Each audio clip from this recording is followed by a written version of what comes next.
That's Rob with AdButler here. Today I'm joined with Ben Aston. He's the founder of Black and White Zebra. It's an indie media company based out of Vancouver, British Columbia. He's on a mission to help people and organizations kind of succeed. Not to be confused with Ben Aston, the model or director. But Ben, did you want to give a little introduction to everybody about yourself today? Let everybody know who you are and what you're up to.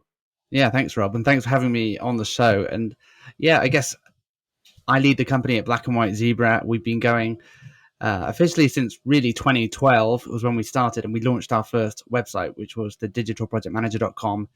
And we run now a portfolio of different websites across project management, HR, customer experience, QA, e-commerce, and a ton more. Some are in the works as well. And yeah, we're on this mission to help people and organizations succeed, to help people get skilled, get connected with one another, and really help write the playbook for the future of work. We see this need out there in the world where we have these emerging disciplines, emerging roles, skill sets that are required are changing. The tools that people use are changing. And so how can we write a playbook together with the communities in these disciplines and industries to create content that helps them succeed and do their job better? Awesome. So how would somebody go about, connecting with your company, connecting with Black and White Zebra, and how do you help them? If I were a publisher or a small company, how would you engage with me?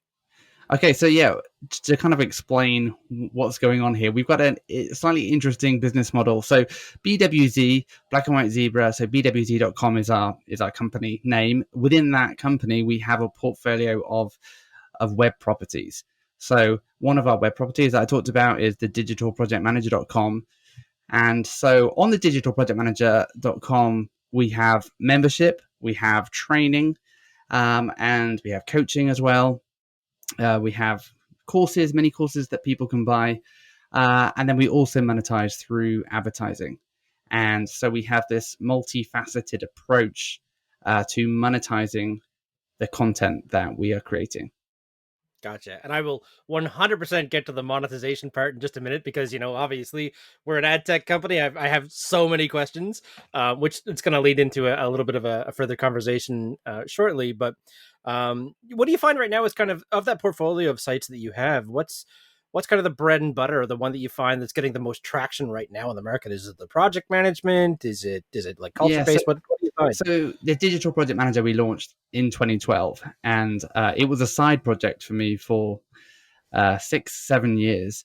And it wasn't until 2018-19 that we started launching some new sites when I started doing this full time. So yeah, the Digital Project Manager is our biggest site, gets the most traffic.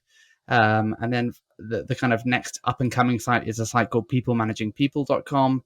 And that's all about HR and HR for non-HR people as well, HR for startups, and helping people lead and manage their teams better. So those are our top two. Awesome. That's great. And it's great, that you've been around for 2012, so pushing 10 years now. That's 10 years, incredible. Yeah. Wow. Any plans for your 10-year anniversary? No, not yet. Not yet. Probably should, yeah. That's a big milestone. That's awesome. So you mentioned a key part that you have this multifaceted approach to how you monetize the site and how you monetize the content. Can you elaborate? So you mentioned you do advertising. I'm assuming you're selling either catalog, like the subscription catalog, to the content, maybe the courses or whatever. How does that work? Okay, yeah. So the most easiest thing to understand is our online training. It's just a course that you can buy. That's super straightforward. So that's a one-off purchase. That's great. That's where we started. Then we launched membership, which is a kind of ongoing professional development subscription. That's also cool, and it addresses a different need in which people are wanting that ongoing community, that ongoing training and development. So it kind of scratches that itch. And then on the advertising side, we have a mix of products that we can offer people, which include pay-per-click. So we have advertisers who pay per click, and they feature in lists that we create, and they bid on that pay-per-click.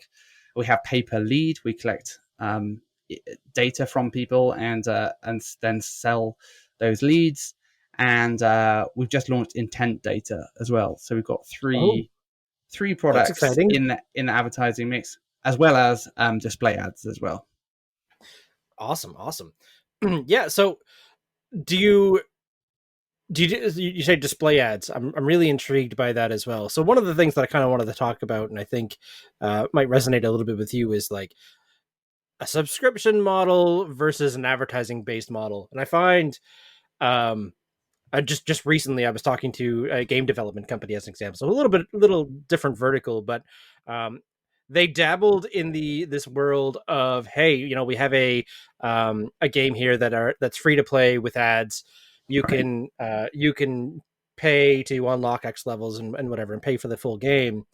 And they still started to run ads even in the paid version, and they had a lot of negative feedback. People kind of felt like they were double dipping and so forth, and they kind of backpedaled on that, and they said, okay, well, you know what, if you pay money, you're getting rid of all the advertisements and so forth. Now, you know, typical display sort of stuff, but in your experience, you know, what have you found works really well? Have you found subscription works better? Have you found ad? Do you find there's a cohesion between the two that you can make both work?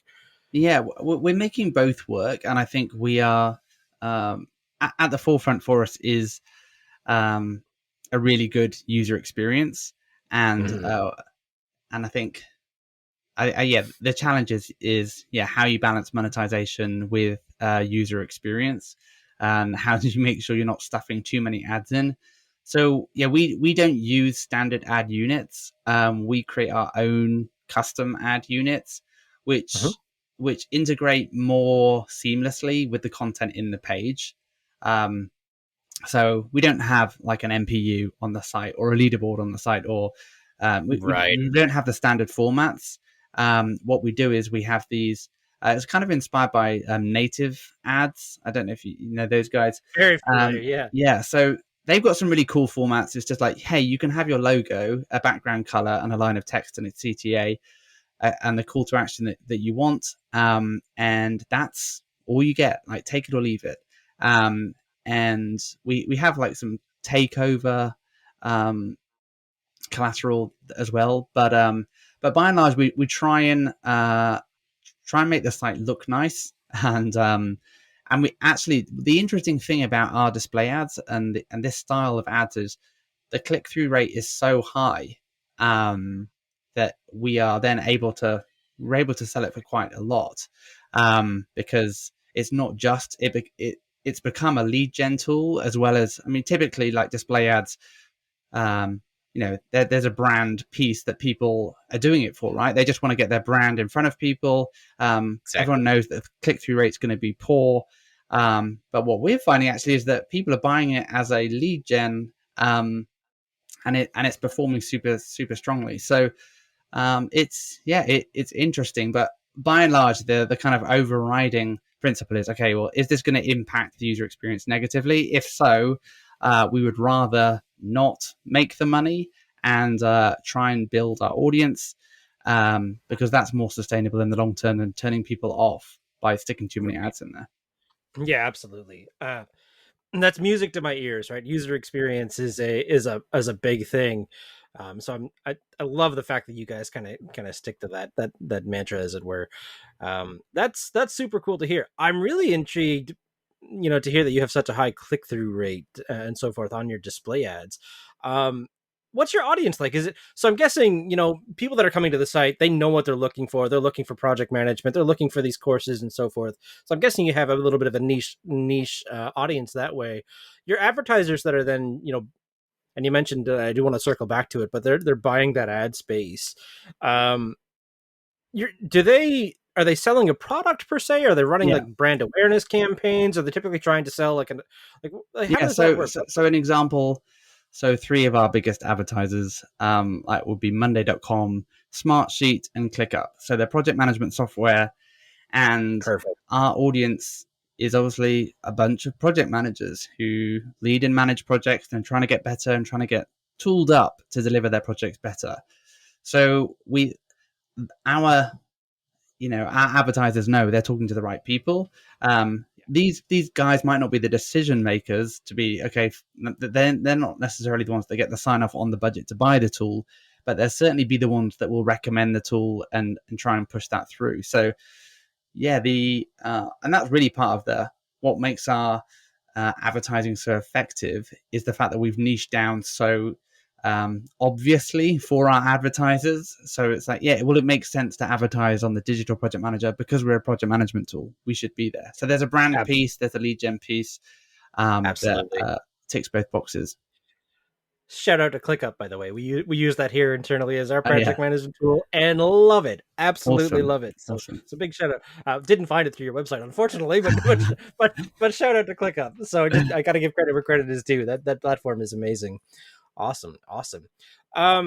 So tell me what you're seeing in terms of like, I'm assuming you're working with, you have a client base of all shapes and sizes, right?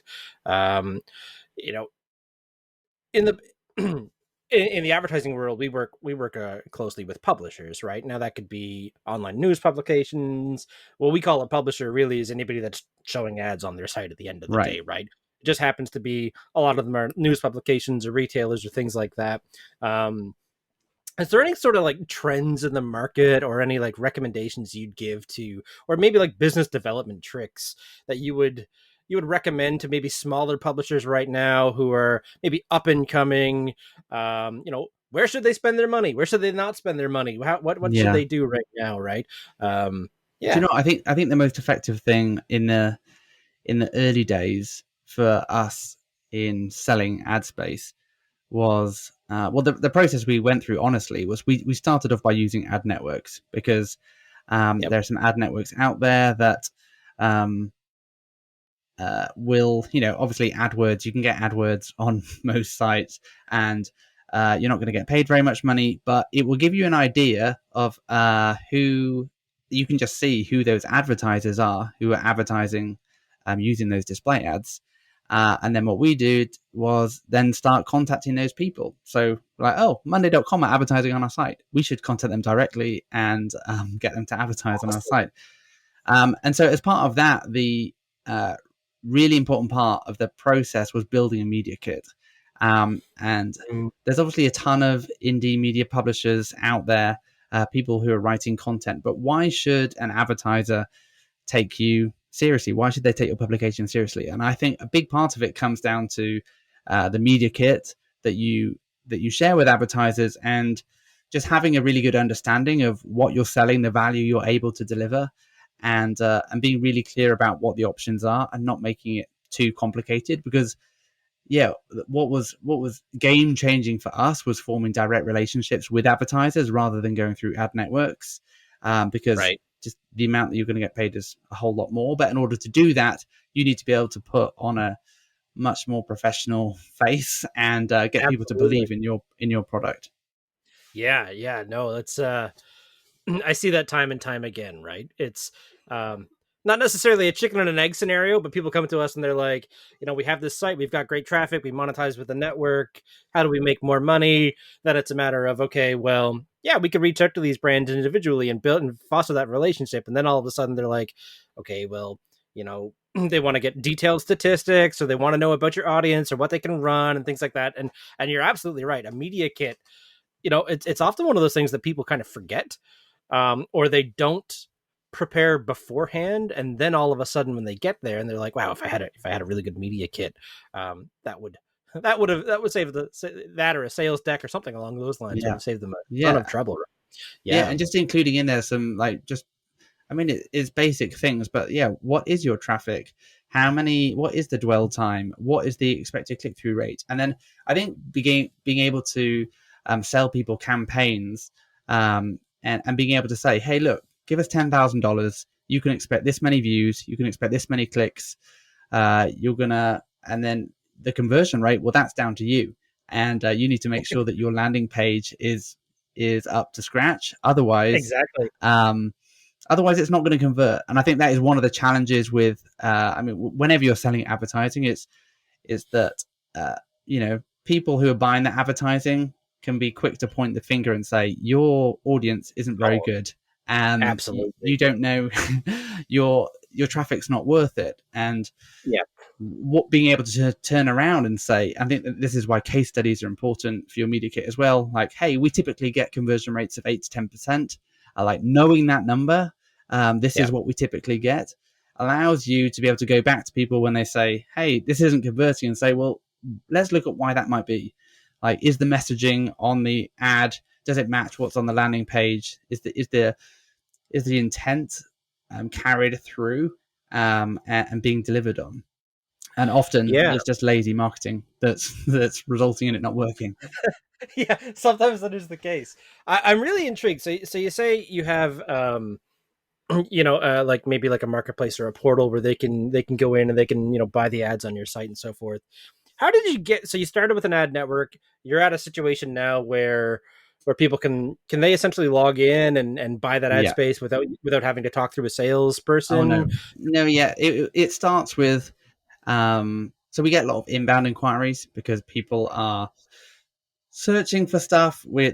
Our site keeps popping up, and so we get a lot of inbound, and then the sales team would reach out to them, talk them through the media kit, give them some options, some campaign ideas, Right. and then create an account in our system to allow the vendors to be able to go in and upload their collateral to start their Right. campaigns. Okay. Okay. Excellent.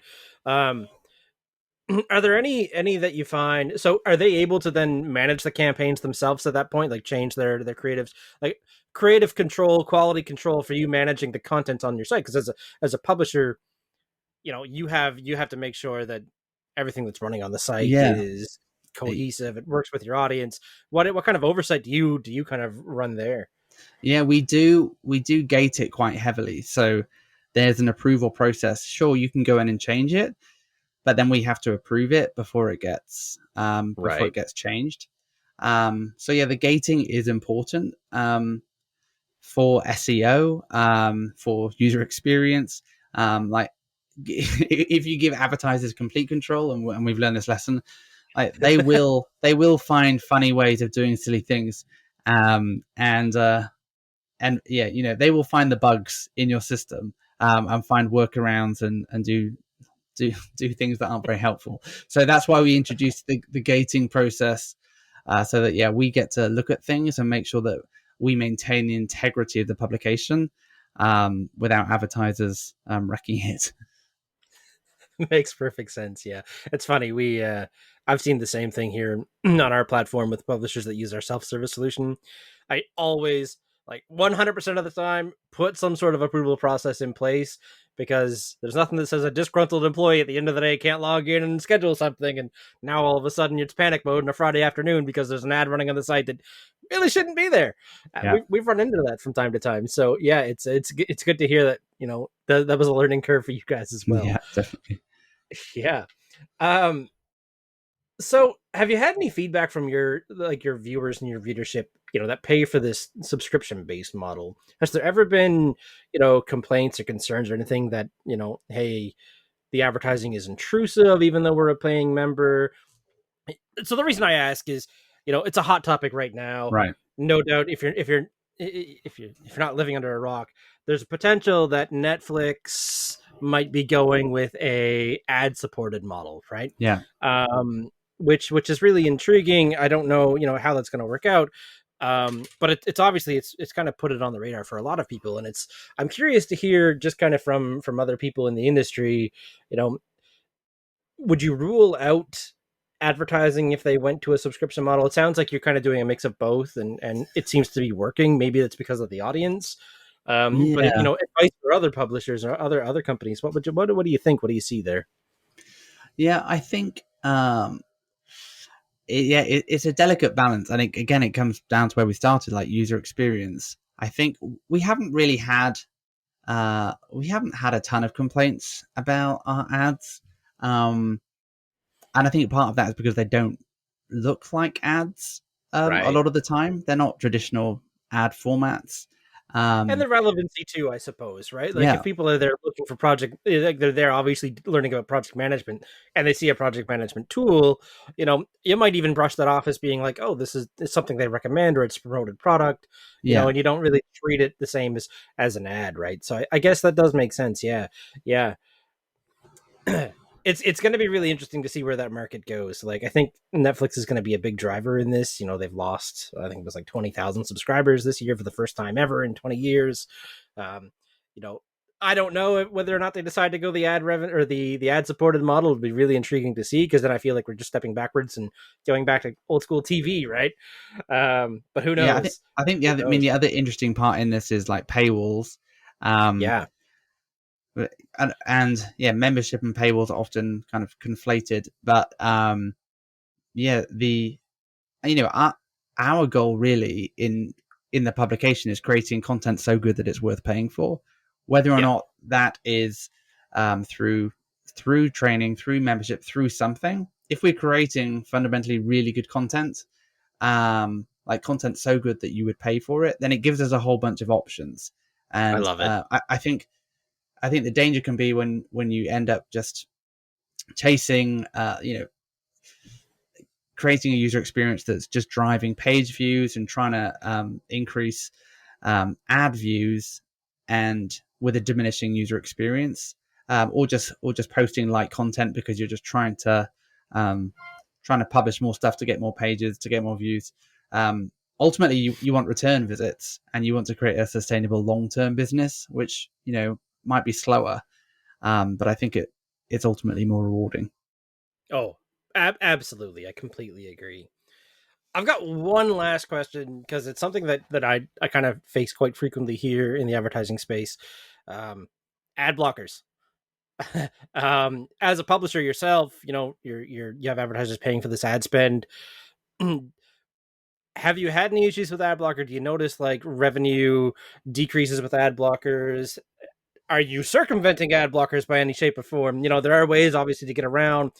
There's the acceptable ads program where you use non-standard formats. I don't know if you follow within that like acceptable ads program, but Yeah, what's your challenge with ad blockers so far, and what have you noticed?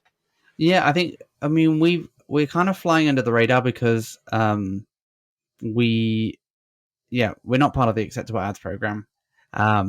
What we've done instead is our custom formats, Right, which in our mind are much less intrusive and our ads are much more relevant than a general network ad.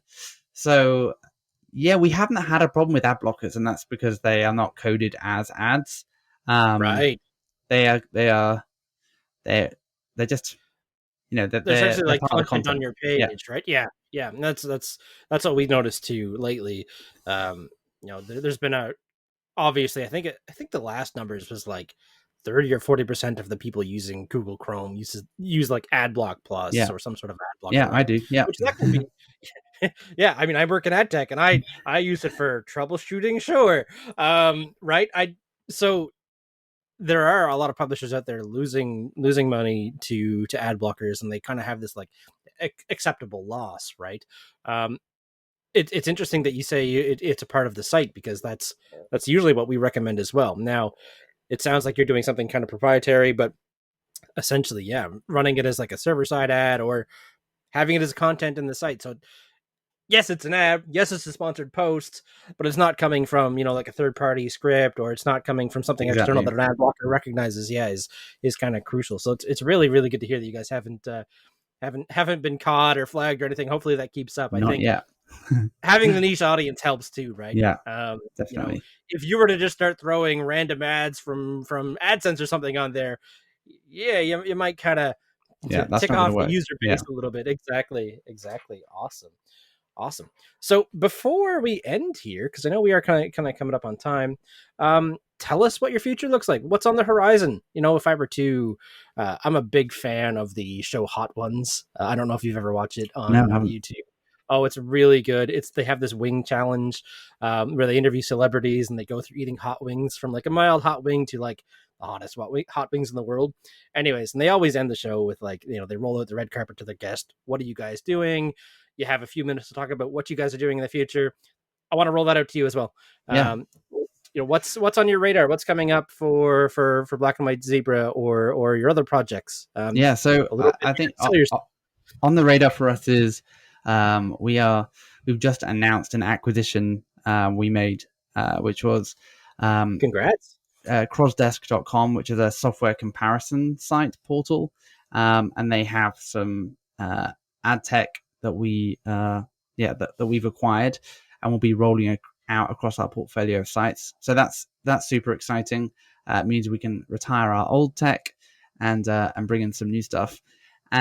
We've also will be launching some new sites and just doing more of what we're already doing. We're trying to create, as I said, content so good that it's worth paying for. And yeah, it's great that we make money through advertising, but really we want to be creating products that have that product market fit. We're creating content for the reader that we think should be worth paying for. So more training, more courses, more memberships, those selling direct to consumer, as well as combining that with the B2B advertising for us is super interesting. So yeah, we'll be continuing to roll out more sites in our portfolio, integrating our new technology, and having a lot of fun along the way. That sounds exciting. And if any of the listeners of yours want to go check out your sites, learn more about what you do, get in touch with you, what's the best way for them to reach out? Yeah, just go to bwz.com. That's where we're at. Perfect. Excellent. Well, thanks again, Ben. It was great. We're going to stop the recording here and end it. And it's been an absolute pleasure.